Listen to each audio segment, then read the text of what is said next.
Hi friends, நாம் இன்னைக்கு இந்த வீடியோவில் எதை பற்றி பார்க்க போகிறோன்னா ஹெச்டிஎஃப்சி பேங்க்கில் நியூ டெபிட் கார்டு, அதாவது புதிய ஏடிஎம் கார்டை எப்படி ஆன்லைனில் அப்ளை பண்ணி வாங்குறது, அதை பற்றி இந்த வீடியோவில் பார்க்க போகிறோம்.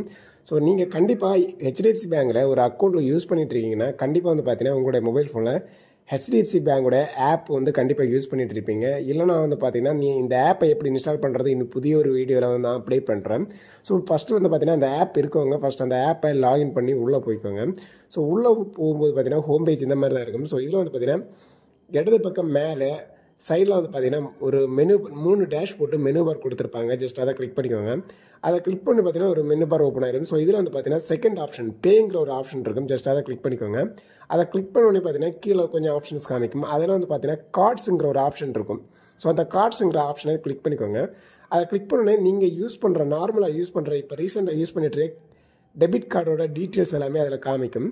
ஸோ அதில் பக்கத்துலேயே பார்த்தீங்கன்னா ஒரு ஆரோ மார்க் மாதிரி போட்டிருப்பாங்க. ஸோ அந்த வலது பக்க சைடில் ஸோ அதை கிளிக் பண்ணிக்கோங்க. அதை கிளிக் பண்ணி பார்த்தீங்கன்னா ஆட்டோமேட்டிக்கலி நெக்ஸ்ட் பேஜ் வந்துடும். ஸோ இதில் பார்த்தீங்கன்னா கீழே ஆக்டிவேஷன் கீழே பார்த்தீங்கன்னா அப்கிரேட் கார்டு அந்த மாதிரி ஒரு ஆப்ஷன் கொடுத்துருப்பாங்க. ஸோ அந்த அப்கிரேடு கார்டு அந்த ஆப்ஷனை கிளிக் பண்ணிக்கோங்க. இதை கிளிக் பண்ணி பார்த்தீங்கன்னா உங்களுக்கு கார்டை அப்கிரேட் பண்ண வேண்டிய ஆப்ஷன்ஸ் வரும். இதில் பார்த்தீங்கன்னா பிளாட்டினம் டெபிட் கார்டு. ஸோ அதுக்கப்புறம் பார்த்தீங்கன்னா இன்னும் 2 ஆப்ஷனில் டெபிட் கார்டு காமிக்கும். இப்போ நார்மலாக பார்த்தீங்கன்னா உங்களுடைய பழைய கார்டை நீங்கள் சேஞ்ச் பண்ணிங்கன்னா உங்களுக்கு அப்கிரேட் பண்ணி தான் உங்களுக்கு தருவாங்க. ஸோ இந்த இதில் ஏதாவது ஒன்று நீங்கள் செலக்ட் பண்ணிக்கோங்க. ஸோ செலக்ட் பண்ணிவிட்டு கீழே வரும்போது பார்த்தீங்கன்னா உங்களுடைய அட்ரஸ் டீட்டெயில்ஸ், அதாவது உங்களுக்கு இந்த டெபிட் கார்டு எந்த அட்ரஸ் ரீச் ஆகணுமோ அந்த அட்ரஸ் டீட்டெயில்ஸ் அதெல்லாம் கொடுத்துருப்பாங்க. கீழே ஒரு செக் பாக்ஸும் கொடுத்துருப்பாங்க. ஜஸ்ட் அந்த செக் பாக்ஸ் நீங்கள் கிளிக் பண்ணிவிட்டு கீழே கன்ஃபார்ம்ங்கிற ஆப்ஷன் இருக்கும். ஜஸ்ட் அதை கிளிக் பண்ணிக்கோங்க.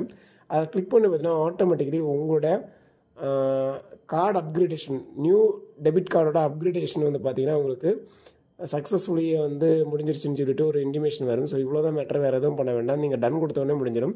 ஸோ இந்த மாதிரி உங்களுடைய கார்டை பார்த்தீங்கன்னா புதிய ஏடிஎம் கார்டு நீங்கள் அப்ளை பண்ணுறவங்க இருந்தால் இந்த மெத்தடை நீங்கள் ட்ரை பண்ணுங்கள். ஸோ சிம்பிளாக பார்த்தீங்கன்னா உங்களுடைய டெபிட் கார்டு அப்கிரேட் ஆகி உங்கள்கிட்ட இருந்து இந்த வீடியோ கட் பண்ணுறோம். ஓகே ஃப்ரெண்ட்ஸ், பாய்.